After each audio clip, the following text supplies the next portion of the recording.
कुसुम शंका शंकाश्च पियं महाधूतिं धन्तारिं सर्वपापग्न प्रणतस्मै दिवाकरम्।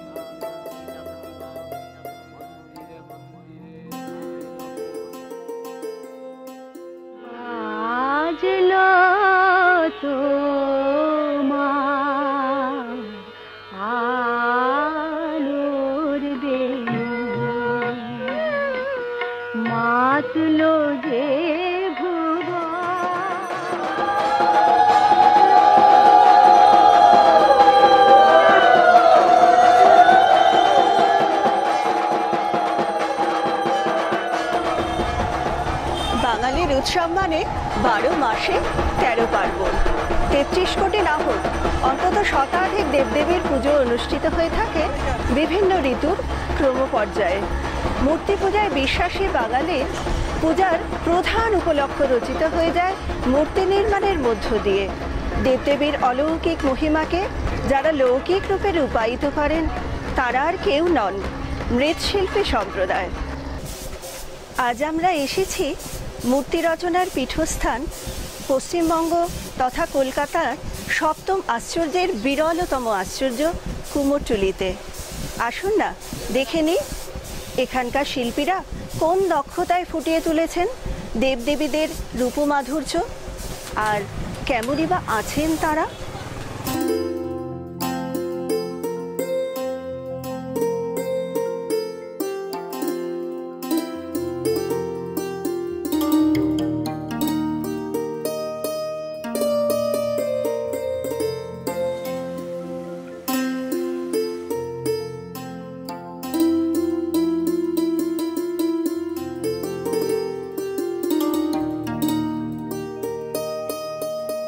উত্তর কলকাতার এই কুমারটুলি পাড়াকে সমস্ত দেবদেবীদের আতুরঘর বলাটা হয়তো ভুল হবে না।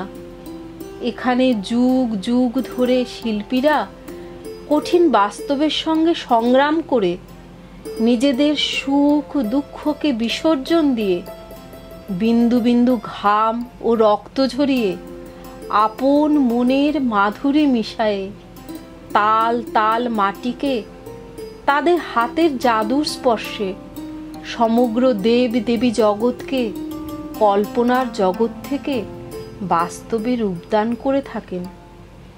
কুমারটুলির এই সব শিল্পীরা আমাদের সকলের কাছে প্রণম্য।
কেমন আছো কুমোরটুলি?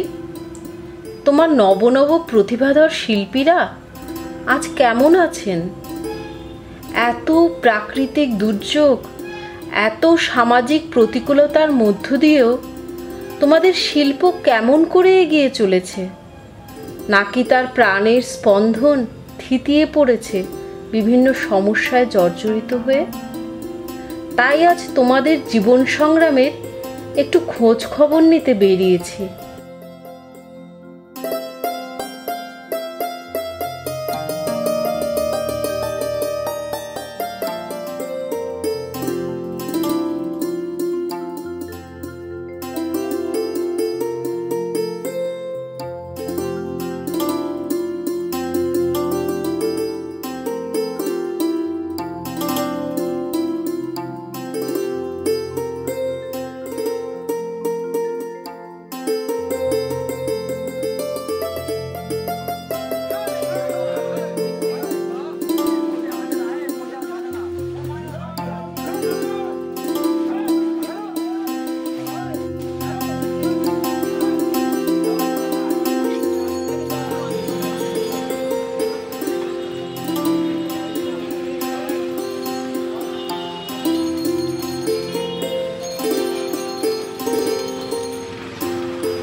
মৃৎশিল্প এক অমর শিল্প। এই শিল্পকর্ম করতে গিয়ে কি কি সমস্যার সম্মুখীন হতে হয় মৃৎশিল্পীদের?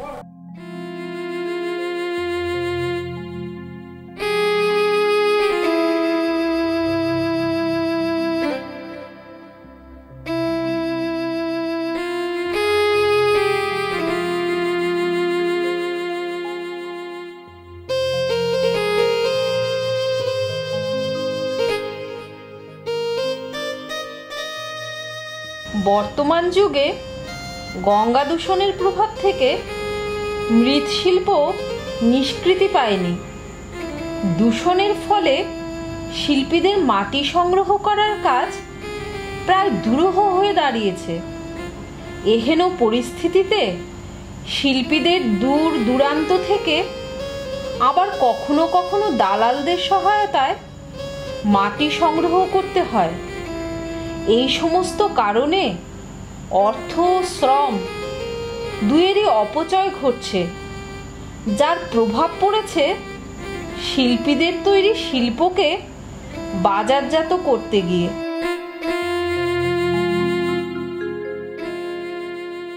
আপনাদের মাটিটা কোথা থেকে আসে? আমাদের মাটি উলুবেড়িয়া থেকে আসে। আচ্ছা, নৌকো করে। তারপরে ডিস্ট্রিবিউটরের ঘর থেকে আমরা ভাগ করে দিই। আচ্ছা, তো এমনি বাজার মাল তৈরি করার পরে বাজারজাত করার তো কোনো সমস্যা নেই? সমস্যা, বিরাট সমস্যা আমাদের। সময় মাটি পাওয়া যায় না, সময় খড় পাওয়া যায় না, সময় বাঁশটার দাম বেড়ে যাচ্ছে। খড়টা কোথা থেকে আসে? খড়টা নৌকায় করে আসতো, এখন তো লরি করে আসে। নৌকা এখন ঘাটে আসতে দেয় না, এখন মাটিটা আসছে শুধু, আর খড়টা নৌকা করে এখন আর আসে না বাগবাজারে। দুটো প্রবলেম আছে, কারণ আমরা পয়সা দিয়ে আমি ঠিকই মাল পাচ্ছি না। যেমন গঙ্গা মাটি কম, আমরা মানে 3 বস্তায় একদম মানে গাড়ি করছি। এটা নিয়ে বিভিন্ন পত্রপত্রিকায় আলোচনা হয়েছে। মানে আর এঁটেল মাটি যাকে বলে সেও কম, তাহলে ইনশোর করতে হয় বান্ডিল সেও কম।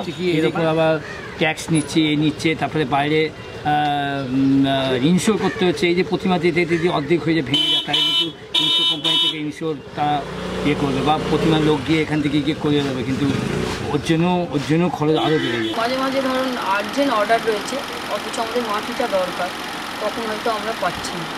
কিন্তু তখন কী হচ্ছে বলতো, একটু অসুবিধার মধ্যে পড়তে হচ্ছে। আর মাটি সবই কস্টলি হয়ে গেছে, সেই তুলনায় দাম পাওয়া যাচ্ছে, এবং দাম পাওয়া গেলে আপনারা কীরকম দাম আশা করছেন? পাটি পাওয়া যায় না। আমরা যদি 1 লাখ টাকা চাই, সে দেবে 7,000 টাকা, 70,000 টাকা। এবার 30,000 টাকা কোথা থেকে জোগান আনতে হবে, সে যেই।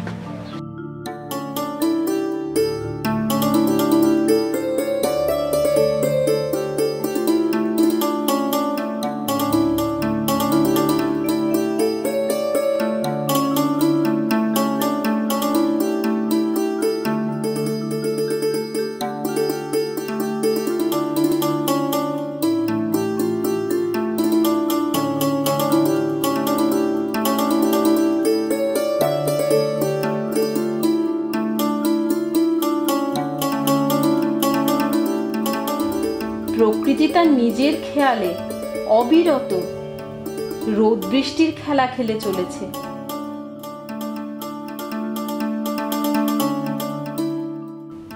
মাঝে মাঝে এক টুকরো রোদ্দুরের ঝিলিক, তারপরেই প্রবল বর্ষণ।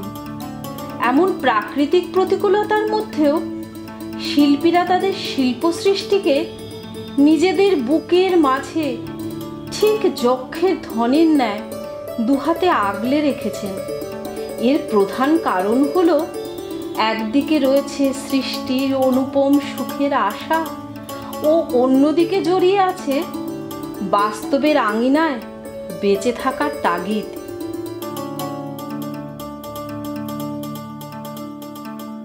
যে এত বৃষ্টি হলো মুষলধারে, তাতে আপনাদের কাজের কোনো ক্ষতি হয়নি? বৃষ্টি যে কদিন হলো, তখন আমার এখানে যেটা চক্রধরপুরে 50 বছর হচ্ছে, তখন আমার মুখগুলো এখানে শুকোচ্ছিল না, খুব টেনশনের মধ্যে ছিলাম। আগুন দিয়ে শুকাতে হলো, শুকিয়ে কাটাতে হলো। তাতে তো অনেক ইলেকট্রিক খরচা, গ্যাস খরচা এগুলি হচ্ছে। আমার ওই কিন্তু আপনি প্রতিমার দাম তো বেশি বললে লোকে দেবে না। না, যেরকম দাম ছিল তাই, ওরা তো সেটা মনেই করছে না যে এই বৃষ্টির জন্য আমাদের কত কিছু আরো বেশি খরচা করতে হচ্ছে, সেটা তো ওরা মনে করছে না। আমাদের এখানে একটাই সমস্যা, যেটা হচ্ছে বৃষ্টি হলে পরে, যখন ধরুন আমাদের 80% কাজ হয়ে গেছে। ধরুন প্লাস্টিকের ভেতরে ঠাকুরটা আছে, খুব জোর বৃষ্টি হলো, তো প্লাস্টিক ফাটা হয়ে গেল, তো ফেটে গেল, সেই জল পরে ঠাকুরগুলোকে আবার ড্যামেজ হয়ে যাচ্ছে, গলে যাচ্ছে, সেইগুলোকে আবার নতুন করে রিপেয়ারিং করা। হ্যাঁ, সেই রিপেয়ারিং করার জন্য আমাকে আবার কস্টিং বেড়ে যাচ্ছে। সেই একই কাজের জন্য আমার দুবার করতে হচ্ছে, আর লেবার খরচা দুবার হচ্ছে। এই একটা আমাদের ভীষণ বড় সমস্যা। এইসব শিল্পীরা তাদের কঠোর পরিশ্রমের মধ্যে দিয়ে দেবদেবীদের ছায়াময় মূর্তির কায়াময় প্রকাশ ঘটিয়ে থাকেন। আসুন জেনে নেওয়া যাক কেমন করে এরা মোকাবিলা করেন বিভিন্ন সামাজিক প্রতিকূলতার বিরুদ্ধে।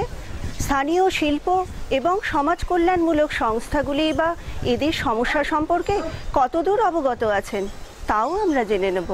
যে মৃৎশিল্প, এটা তো একটা অমর সৃষ্টি, তো এটা যদি না থাকে তাহলে তো আমাদের আর দুর্গাপুজো উৎসবটাই থাকবে না, এটাই একদিন হারিয়ে যাবে। তো এটা করতে গিয়ে আপনারা কি কি সমস্যার সম্মুখীন হচ্ছেন? কথা হচ্ছে কি, এখানে করার মতন সেরকম জায়গা পাচ্ছি না, স্থানের অভাব। সমস্যা বলতে এখানে কাজে আসি, যেরকম মালিকের ঘরেই থাকি, দূর থেকে কোনো কারিগরদের যে কোনো রকম যে থাকার কোনো ব্যবস্থা সরকারি হবে যে এখানে কারিগররা এসে থাকবে, সেরকম কোনো ব্যবস্থা নেই। পায়খানারও সেইভাবে কোনো ব্যবস্থা নেই।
শ্রমিকেরা সমস্যা, শ্রমিকরা বিভিন্ন জেলাতে যায়, যেমন ধরুন কেউ নবদ্বীপ থেকে আছে, কেউ কাটোয়া থেকে আছে, কেউ মুর্শিদাবাদ, কেউ বর্ধমান, কেউ কৃষ্ণনগর।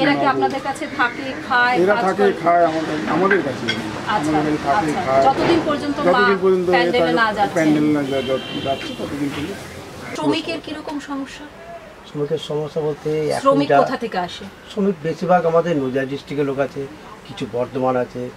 এদেরকে কি শিখিয়ে নিতে হয় না এরা শিক্ষিত শ্রমিক? কিছু কিছু মানে আমাদের এই কাজ যুক্ত, তারা জানে কিছু কিছু বাচ্চা যেসব ছেলে পেলে আসে তারা জানে না কিছু, তাদের শিখিয়ে নিই। তারা কি আপনাদের কাছেই থাকে, খায়, তাদের সবকিছু খাওয়া দাওয়া দায়িত্ব আপনাদের? দায়িত্ব আমাদের নিতে। ঠাকুর বেরিয়ে যায়, ওদেরও ছুটি হয়ে যায়।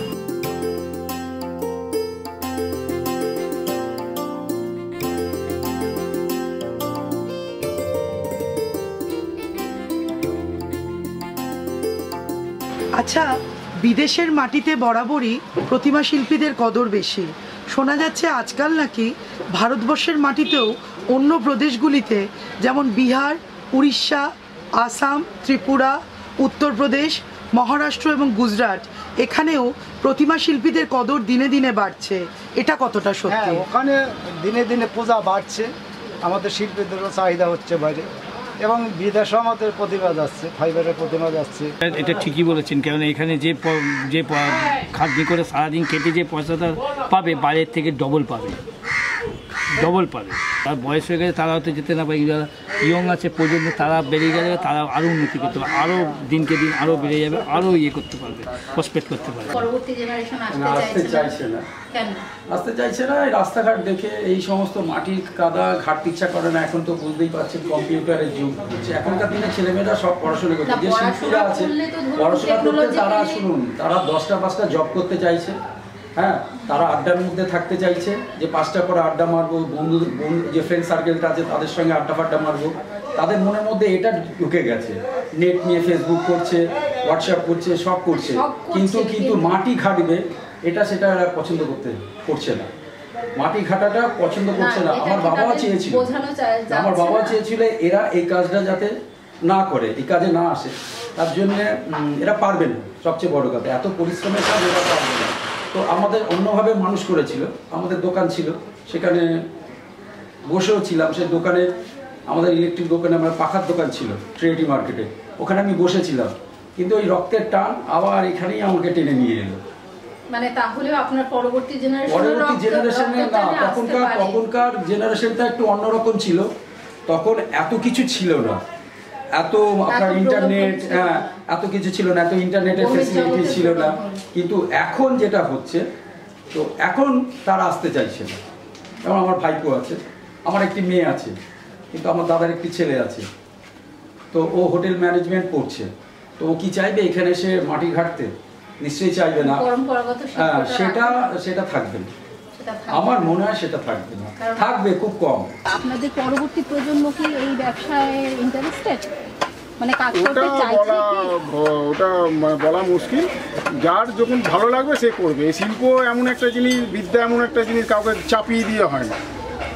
নিজের একটা ধারণা, আমাদের বাইরে থেকে ধারণা, যদি পরবর্তী প্রজন্ম বিমুখ হয় এই শিল্প থেকে, তাহলে তো একদিন মা দুর্গাকে আমরা হারিয়ে ফেলবো। না, মা দুর্গাকে হারিয়ে ফেলবো এটা বলা ভুল। মা দুর্গাকে হারিয়ে পরম্পরাগত যদি শিল্পটা না আসে, শিল্পী থাকবে, এও থাকবে, অর্থনৈতিক কষ্টও থাকবে, দুঃখও থাকবে, দারিদ্র্যও থাকবে।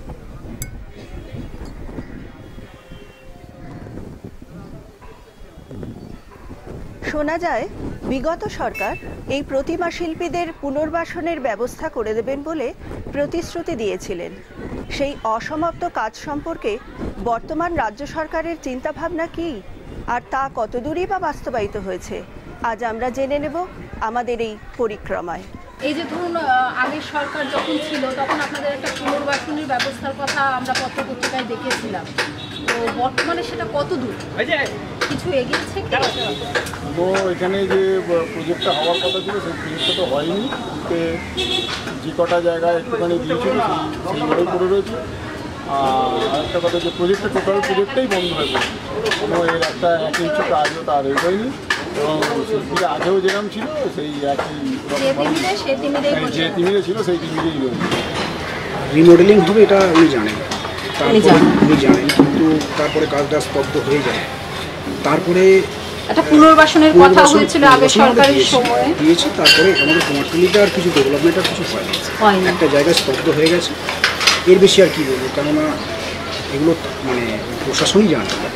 সরকার আপনাদের জন্য পুনর্বাসনের ব্যবস্থা করে দেবে বলে প্রতিশ্রুতি দিয়েছিল, সে ব্যাপারে কাজ কতদূর এগিয়েছে? সে ব্যাপারে কাজ কেউ আগে না, আসে চুপচাপ করে গেছে, এখন আবার যেখানে যা আছে সেখানেই দাঁড়িয়ে আছে। বলেছিল এটাকে তুলে নিয়ে ওদিকে কোথায় দিয়ে দেবে, কোন জায়গায় ওদিকে কোথায় দেবে বলেছিল একবার। অনেক লোক এখান থেকে উঠে গেলে অনেক শিল্পীও হয়ে যাবে, অনেক পার্টিও চলে যাবে, কারণ এগুলো আর পাবে না। তাহলে আপনারা কি পুনর্বাসন চাইছেন না? আমরা তো চাইছি না, হলে ভালো, কিন্তু এখানেই ভালো করে, যাতে এখানেই ভালো, এখানেই যাতে আরো পরিষ্কার পরিচ্ছন্ন করে ভেঙে এগুলোকে নতুনভাবে করতে হবে, তারও ভালো। সেটা সময় হচ্ছে না, পুজোর একটা পর একটা চলে আসবে, যার জন্য কি হচ্ছে এরপর কারো টাইম হচ্ছে না, যেগুলো করলে এগুলো করতে ফাঁকা না করলে। এটা বিভিন্ন কারণ আছে, সেটা হয়তো আমি আপনাদের বলতে পারবো না, তার জন্য হয়তো হয়নি, বিভিন্ন কারণ আছে। কিন্তু এই যে পুরনো একটা ঐতিহ্য কুমোরটুলির, এইটা দেখবার জন্যই কিন্তু নানা পৃথিবীর নানা দেশ থেকে কিন্তু তারা আসছে। মা দুর্গার আতুর ঘর। হ্যাঁ, কেন আমার ঘরে যে একটা যে আমাদের ঘরটা যে যার উপরে দাঁড়িয়ে রয়েছে যে কাঠটা, সেটা কিন্তু ব্রিটিশ আমলে সেটা কিন্তু আমার দাদুরা করে গেছে। আমি চাইবো না সেই কাঠটা নষ্ট হয়ে যায়। নিশ্চয়ই না। আমি থাক এই পুরনো ঐতিহ্যটাকে দেখবার জন্যই কিন্তু আজকে কুমোরটুলি সারা পৃথিবী থেকে লোক আসে। এইটা যদি এখন বিল্ডিং হয়ে যায় তারপরে লোকে কিন্তু কুমোরটুলিতে আর আসবে না। সেই পুরনো ঐতিহ্যটা দেখার 300 বছরের কুমোরটুলি সেটা দেখার জন্যই তারা কিন্তু আসছে। তো আমরা এখন 50 বছর ধরে বলেছে এটা নতুন করে কি করবে, কিন্তু এখন আমরা চাইছি না, যা আছে তাই থাক। পুরনো ঐতিহ্যটাকে আমরা ধরে রাখতে চাই, যত কষ্টেই হোক। এইটা দেখবার জন্যই কিন্তু মানুষের ভিড়। আজকে ফিল্ম ইন্ডাস্ট্রি থেকে যে শুটিং করতে আসছে, আজকে যদি আমাদের এটা বিল্ডিং হয়ে যায় কেউ শুটিং করতে আসবে না। এই পুরনো গলি, এই পুরনো মাটি, সেই সাথে আজকে বলিউড বলুন, তারপরে আপনার সাউথ ইন্ডিয়ান ফিল্ম বলুন, টলিউডের ফিল্ম বলুন, সব কিন্তু এখানে শুটিং করতে আসে। কিন্তু এই জায়গাটাকে, এই পরিবেশটাকে দেখে, এই পরিবেশ যখন চেঞ্জ হয়ে যাবে তখন কিন্তু আর কেউ আসবে না।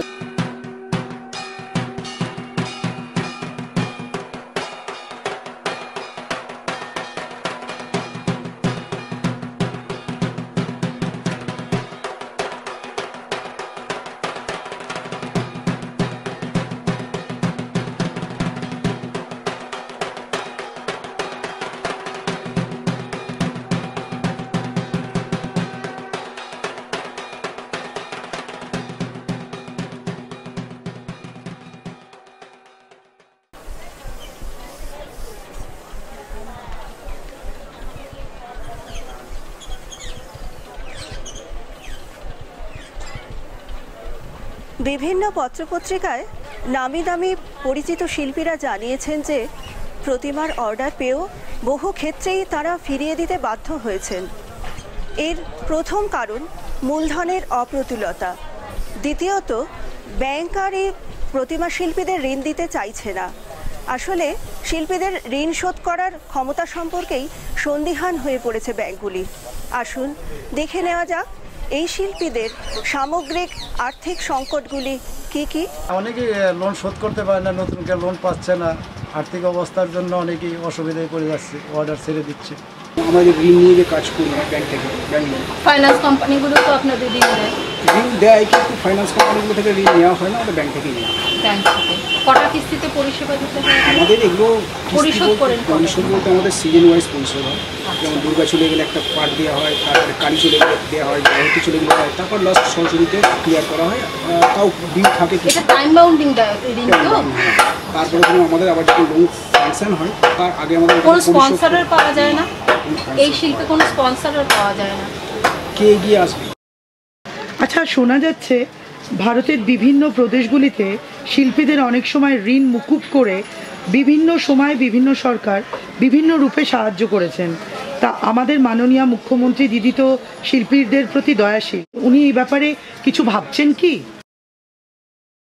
ভাবছেন কি, আমাদের তো এই কোনো এরকম সুযোগ দিচ্ছে না, কোনো কথা বলছে না যে শিল্পীদের কোনো সুযোগ দেওয়া হবে, কোনো সহযোগিতা করতে হবে, এরকম করছে বাংলা। আমাদের এরকম কোনো সুযোগ এখনো পাচ্ছে না। কোনো ফাইন্যান্সার কোম্পানি বা ব্যাংক কোনো অর্থনৈতিক সাহায্য করে আপনাদের? না, আমাদের কেউ সাহায্য করে না, আমাদের তো করিনি কেউ আজ পর্যন্ত। কোনো ব্যাংক বা কোনো ফাইন্যান্সার কোম্পানি কোনো সাহায্য করে না, সবটাই ব্যক্তিগত উদ্যোগে? সব ব্যক্তিগত আমার হিসেবে, আর এই সমিতি যেটুকু করে ওইটুকু। মানে ব্যক্তিগত উদ্যোগেই করতে হয়, পুরোটাই ব্যক্তিগত উদ্যোগে। এখানে যে কেউ টাকা ঢাললো, হ্যাঁ এই শিল্পীকে উৎসাহ দিল যে না তোমার তুমি যা ঠাকুর বানাও তার চেয়ে 100 গুণ বেশি কোয়ালিটি ঠাকুর বানাচ্ছে, তবে তো লোকের মধ্যে একটা উদ্দীপনা বাড়বে। আমার যে কর্মচারী আছে তাদেরকে যদি আমি 100 টাকা রোজ দিচ্ছি, তাদেরকে বললাম আমি তোমাদের 200 টাকা রোজ দিই, তবে তো তাদের মধ্যে উৎসাহ বাড়বে, হ্যাঁ না আমার তো এই টাকা দিচ্ছে, আমাকে তাহলে এই করে কাটতে হবে, একটা ইয়ে পাবে, সামাজিক স্বীকৃতি পাবে, তবে ঠাকুরটা পেতে সেই না সামাজিক স্বীকৃতিটা আসবে।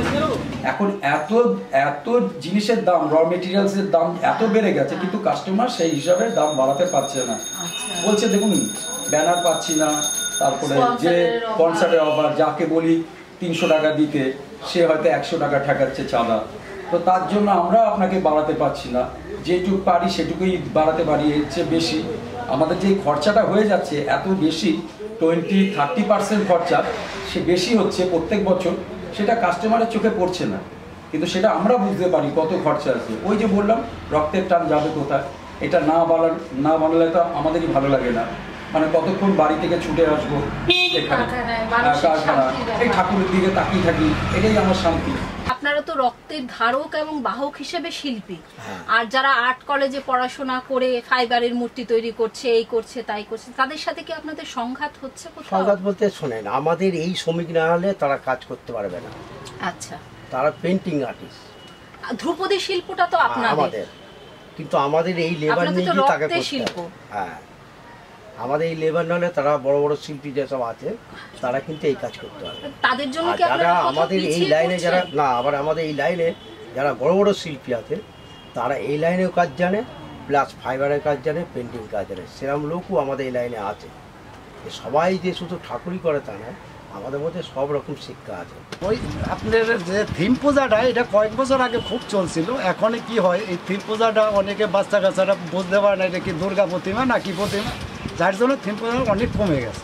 আর্ট কলেজের ছেলেরা এই শিল্পটাকে নতুনভাবে তুলে ধরেছে মানুষের সামনে। তাদের সাথে কি কোনো সংঘাত আছে?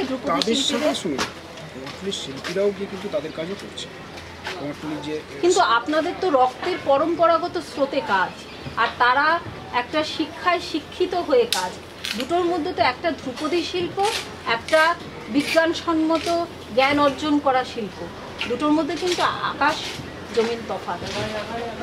কিন্তু ওই একটা কথা আপনাকে বললাম যে আর্ট কলেজের ছেলেরাই পাচ্ছে, আর দেখবেন প্যান্ডেল লাইট এতে সব পুরস্কৃত হচ্ছে, কিন্তু কুমারটুলির শিল্পীরা কটা শিল্পী পুরস্কৃত হচ্ছে, পাচ্ছে, ঠাকুর পাচ্ছে, সেইভাবে মানটা পাচ্ছে কি মান পাচ্ছে না।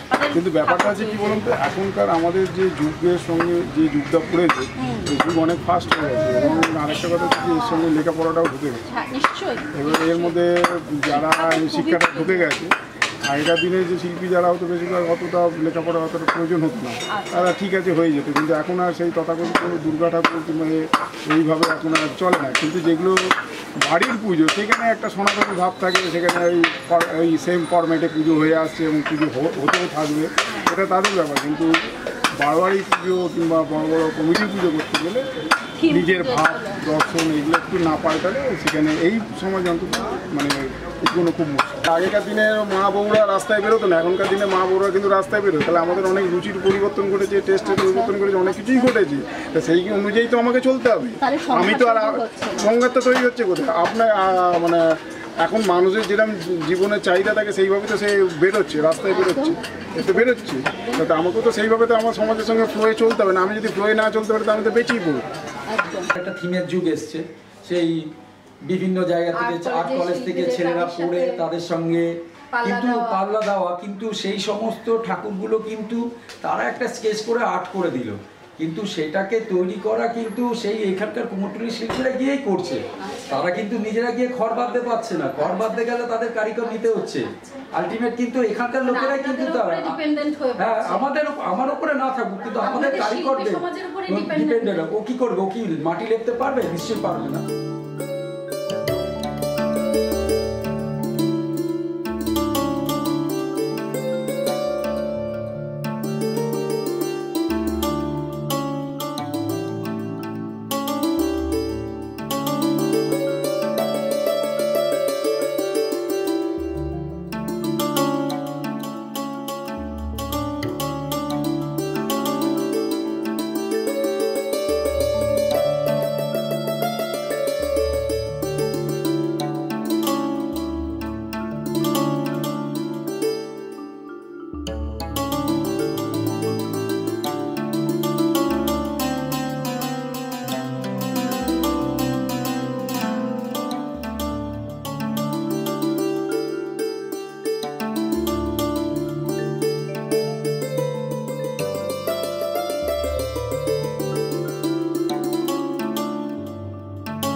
মহিলারা নাকি প্রতিমা শিল্পে আগ্রহ দেখাচ্ছেন। এক একটা মহিলা যা করে এক একটা পুরুষও করতে পারবে না, এটা কিছু কিছু আছে। হ্যাঁ, শুনছি নাকি তালে পুরুষদের সাথে তালে তাল মিলিয়ে টক্কর দিচ্ছে। এই পাশটা ওই পাশটা চলে গেলে দেখবেন বেশিরভাগই দেখবেন মহিলা শিল্পীরাই দেখি প্রতিমা করছে। এরকমই আমাদের সামনে একজন মহিলা শিল্পী। দিদি, আপনার নামটা? মালাপাল। মালাপাল, শ্রীমতী মালাপাল। আপনি কি আপনার বাবার কাছেই শিখেছেন আর স্বামীর কাছে এসে আরো পরিণত হয়েছে? দেখুন, আমার স্বামীর ছিল সাজের বিজনেস আর আমি করতাম ঠাকুর, যার জন্য আমাদের খুব সুবিধে হয় কি বলুন তো, পুজোর সময় প্রাইসটা পেতে, মানে আমি যদি ঠাকুর করি উনি সাজটা দিলেন, তাতে আমার প্রাইস পেতে খুব সুবিধা। মাসিমা, আপনার নাম? বেলাপাল। আপনি কি এই দুর্গা ঠাকুরটা করেছেন? হ্যাঁ। আচ্ছা,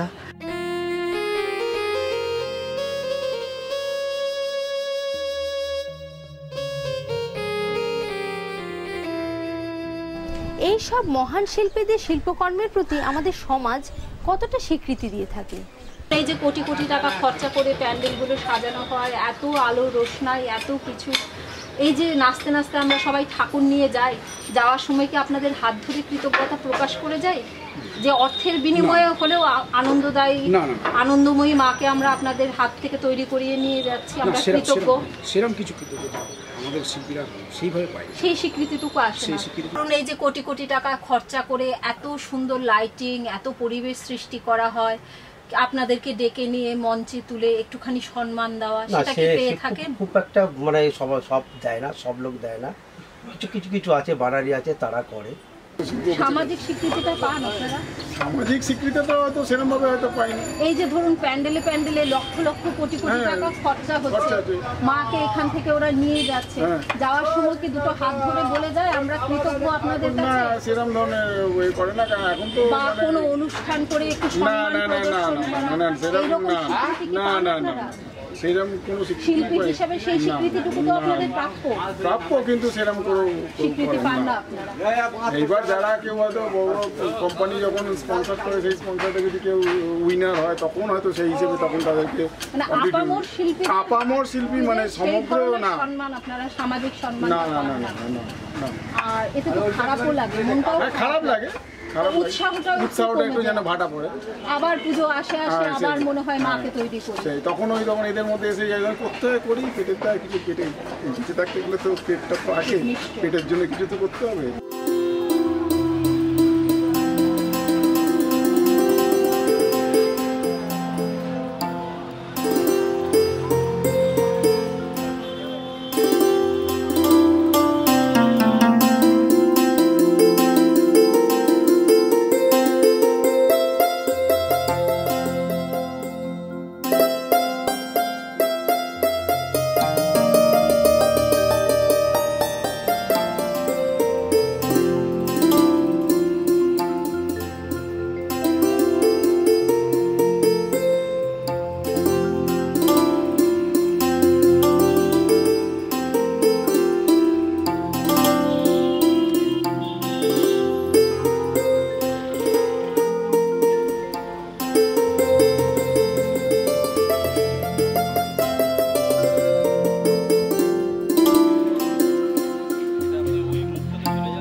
শিল্প পরম্পরায় অসামান্য অবদান যাদের, তাদের অনেকেই আজ প্রবীণ, অক্ষম।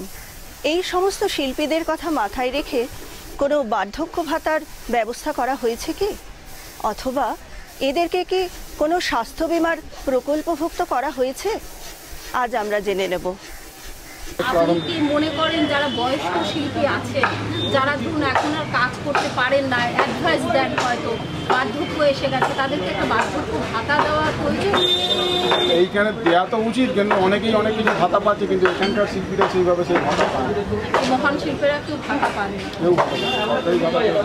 কিন্তু একটু সরকারি ভাতা পেলে উপকৃত হয়, কারণ তাদের তো কাজ করার সামর্থ্যটা নেই, কর্মশক্তিটা হারিয়ে গেছে, পেনশনও নেই, কিছুই নেই। যেটুকুনি তারা জীবিকা এর উপরে নির্ভর করে করেছেন, তাই সেটুকুনি তাদের আর কি চলে যাওয়া এরকম কিছু নয় যে করে থাকে। ধরুন যারা বয়স হয়ে গেছে, আপনার বাবারা, কাকারা, এদের কি কোনো ভাতার ব্যবস্থা চালু আছে? কারণ তারা আর এখন কাজ করতে পারছেন না, হয়তো আপনাদেরকে শিখিয়েছেন, পরিশ্রম করেছেন, কিন্তু এখন আর সেই পরিশ্রম করার মতো সামর্থ্য তাদের নেই। কোনো ভাতা কিছু আছে? এরকম কোনো ভাতা নেই যারা ওনারা বৃদ্ধ বয়সে একটু স্বাধীনভাবে বাঁচতে পারেন? কারণ তারা তো আমাদের ভরপুর দিয়েছেন, তার বিনিময়ে তারা কিছু পায়নি। কারণ হচ্ছে আমাদের মাননীয় মুখ্যমন্ত্রী উনি জানেন ব্যাপারটা, এবার আমি জানি না উনি কতটা সঠিক জানেন। এটা যেহেতু আর আমি ভাববো না, হ্যাঁ আমি একজন মেম্বার, আমি মেম্বার, হ্যাঁ না সেটা এখন আমরা সেই নিয়ে এখন ভাবিনি। এই প্রসঙ্গটা আমি এই প্রথম শুনলাম, সেটা নিয়ে এখনো পর্যন্ত কেউ তোলেনি। তুললে পরে নিশ্চয়ই হবে, ভাবনা তো আছেই ভালো কিছু করার।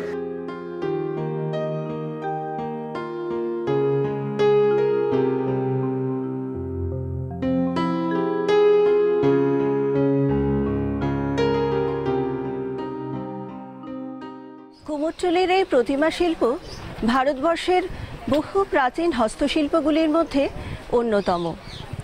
সুপ্রাচীন ও পরম্পরাগত এই শিল্পের ভবিষ্যৎ কি?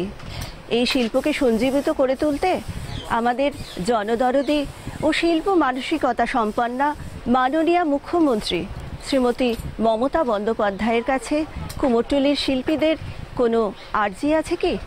এখানে সাংবাদিক সব রকম রিপোর্টাররা নিয়ে যাচ্ছে, সব তো জানতে পারছে, এখানে আমাদের জানানোর কি জানানোর কোনো দরকার? আপনারা দিদিকে কিছু অনুরোধ করতে চান যে একটু ব্যবস্থা করে দিক শিল্পীদের, যাতে হবে কিনা এটা তো আশা করা যায় না। এর আগে যখন সিপিএমের আমল ছিল তখন তো অনেকবারই অনুরোধ করা হয়েছিল, অনেক কিছু করা হয়েছিল, তারাও কিছু করেনি।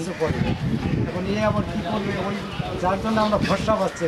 প্রশাসন বা মুখ্যমন্ত্রীর কাছে একটাই আবেদন করবো যে আমাদের সারা পশ্চিমবঙ্গের যা কারিগর আছে এই লাইনে, এই শিল্পের সঙ্গে জড়িত, তা অন্যান্য শিল্পকে উনি একটা ভাতা সিস্টেম করেছে, আমাদের শিল্পটাকে সেই রকমভাবে উনি এখনো পর্যন্ত নজর দেননি।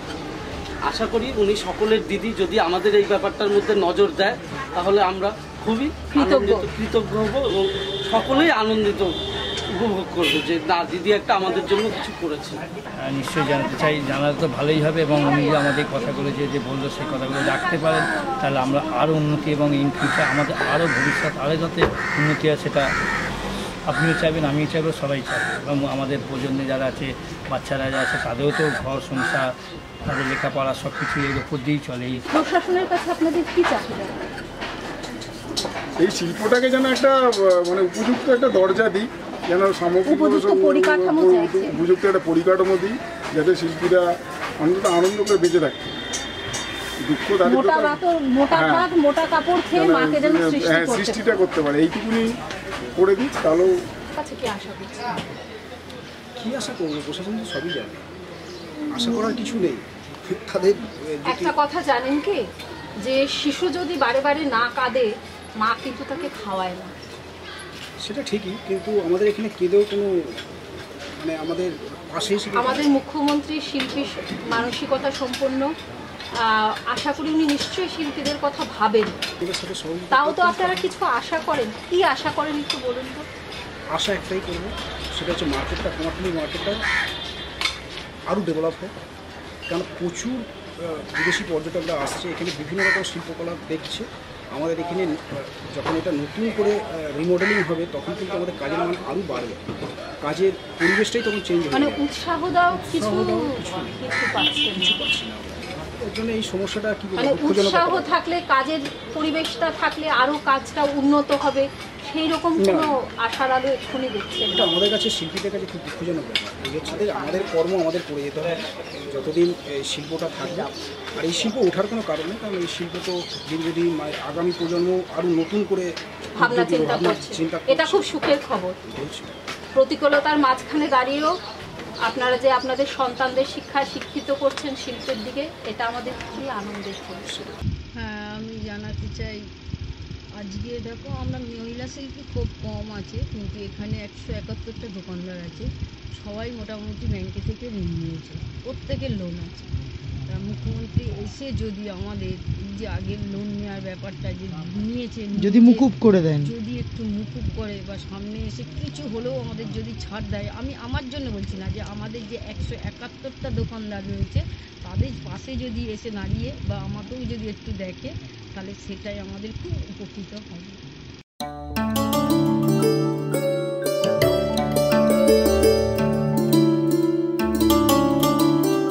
প্রতিমা শিল্পের সাথে জড়িয়ে আছে অন্যান্য অনুসারী শিল্প। প্রতিমাকে দৃষ্টিনন্দন করার ব্যাপারে অনুসারী শিল্পীদের অবদানও অসামান্য। মৃৎশিল্পীরা ও অনুসারী শিল্পীরা যেন একই মায়ের সমকোষী যমজ সন্তান, যেন একে অপরের হাত ধরাধরি করে কুমারটুলির শিল্পকে প্রাণদান করে থাকেন। যেমন ধরুন দেবদেবীদের পোশাক, অস্ত্রশস্ত্র, রং, জরির কাজ, পুঁতির কাজ, বড় বড় চালি সাজানোর কাজ, দেবদেবীদের মালা তৈরি করা, এমনকি শোলার কাজও, পুরোটাই অনুসারী শিল্পীদের হাতে।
শিল্পী, আমরা অমৃতের সন্তান।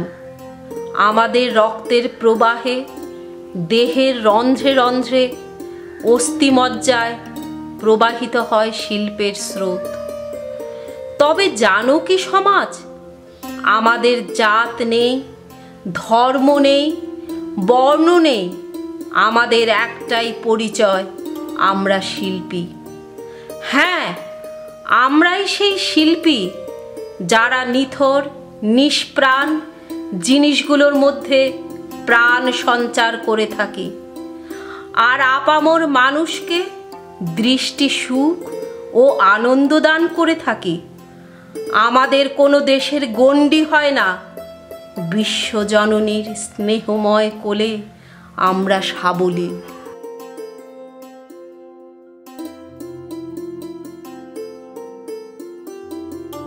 এই পৃথিবীর যে কোনো প্রান্তে, অলিতে গলিতে দেখতে পাবে, শুনতে পাবে শিল্পী সমাজের হাহাকার।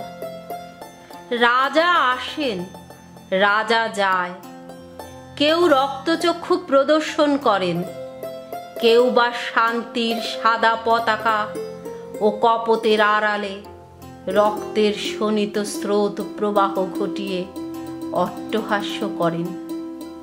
আবার কখনো কখনো উন্নয়নের স্বপ্নের গল্প শুনিয়ে আমাদের ঘুম পাড়াবার চেষ্টাও করেন, কিন্তু কোনোটাই আমাদের শিল্পী সমাজকে স্পর্শ করে না।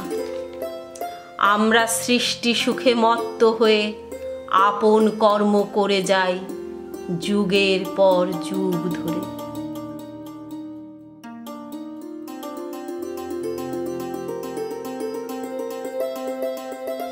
পেটে খিদের জ্বালা থাকে, সংসার প্রতিপালনের হাহাকার থাকে, একটু সম্মানের সাথে স্বীকৃতির সাথে বাঁচার আশা থাকে, প্রবল অর্থনৈতিক চাপ থাকে, অস্বাস্থ্যকর পরিবেশ থাকে, আরও কত কি যে থাকে আমাদের জীবনে।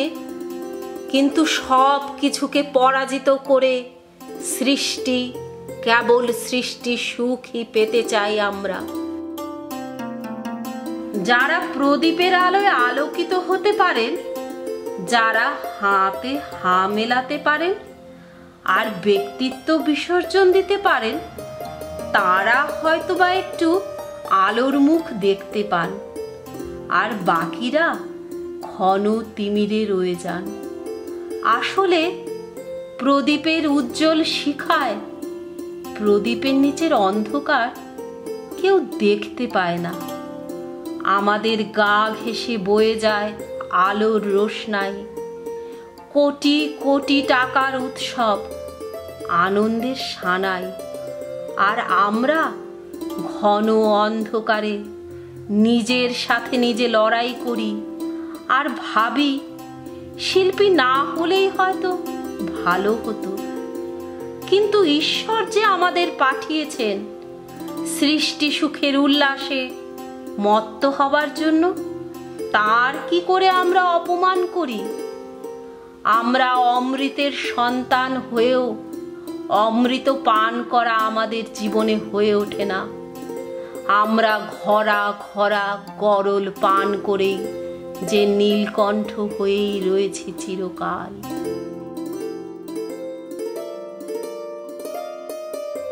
আমাদের সমাজে প্রতিটি মানুষেরই সামাজিক দায়বদ্ধতা থাকা উচিত। কেবল প্রশাসন কেন, আমরাও এই মা দুর্গার স্রষ্টাদের কোনো খোঁজ খবর আদৌ রাখি কি? নিজেদের লজ্জা বোধ হয় এ কথা ভেবে।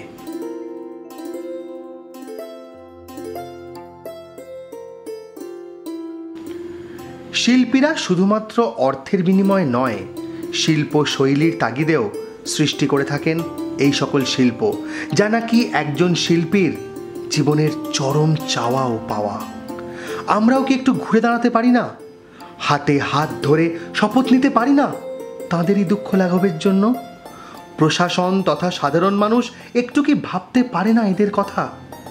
কোটি কোটি টাকা খরচ করে দুর্গোৎসব পালন করি আমরা, প্যান্ডেলে প্যান্ডেলে ছড়িয়ে দিই কত না ঐশ্বর্য, ঘোষিত হয় কত পুরস্কার। কিছু বিশিষ্ট ব্যক্তিকে সন্তুষ্ট করতে হয়তো অঢেল অর্থ ব্যয় হয়। কখনো কি আমরা ভাবি সেই সব ম্লান মুখগুলোর কথা, যাদের সৃষ্টির ওপর ভিত্তি করেই রচিত হয় উৎসবের ইমারত?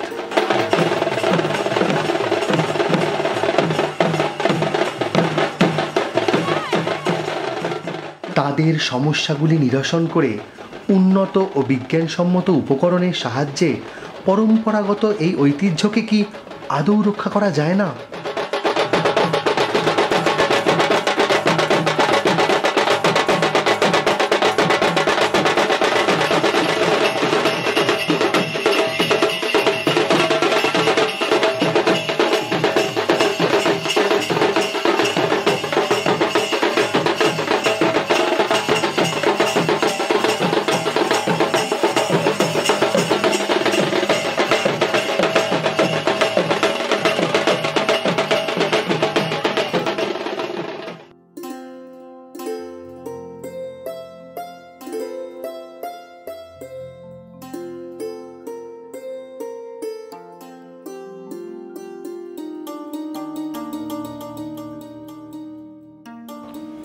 কুমোরটুলির বর্তমান শিল্পীদের ধারক ও বাহক পরবর্তী প্রজন্ম যদি আর্থিক ও সামাজিক চাপের কাছে নতি স্বীকার করে তাদের পরম্পরাগত পেশা ছেড়ে অন্য পেশা গ্রহণ করতে বাধ্য হন অথবা মৃৎশিল্প বিমুখ হয়ে পড়েন, তবে কি ঐতিহ্যবাহী এই শিল্প অবলুপ্ত হয়ে যাবে না?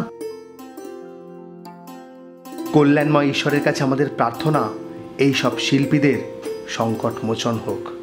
অনিশ্চয়তার স্রোতে এই সকল শিল্পীরা যেন ভেসে না যায় এদের শিল্প, এদের স্বপ্ন, এদের প্রতিভা আর পরম্পরা। ঝোড়ো হাওয়ায় দ্বীপ জ্বালানোর নামই তো জীবন। সেই জীবনের স্রোতে এদের প্রাণ প্রদীপ তার উজ্জ্বল শিখাটিকে বাঁচিয়ে রাখুক, যাতে ভাসতে ভাসতে নিরুদ্দেশের পথে পাড়ি না দেয় এই কুমোরটুলির ঐতিহ্য, তাদের চিরাচরিত পরম্পরা।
হ্যাঁ, পরে কথা।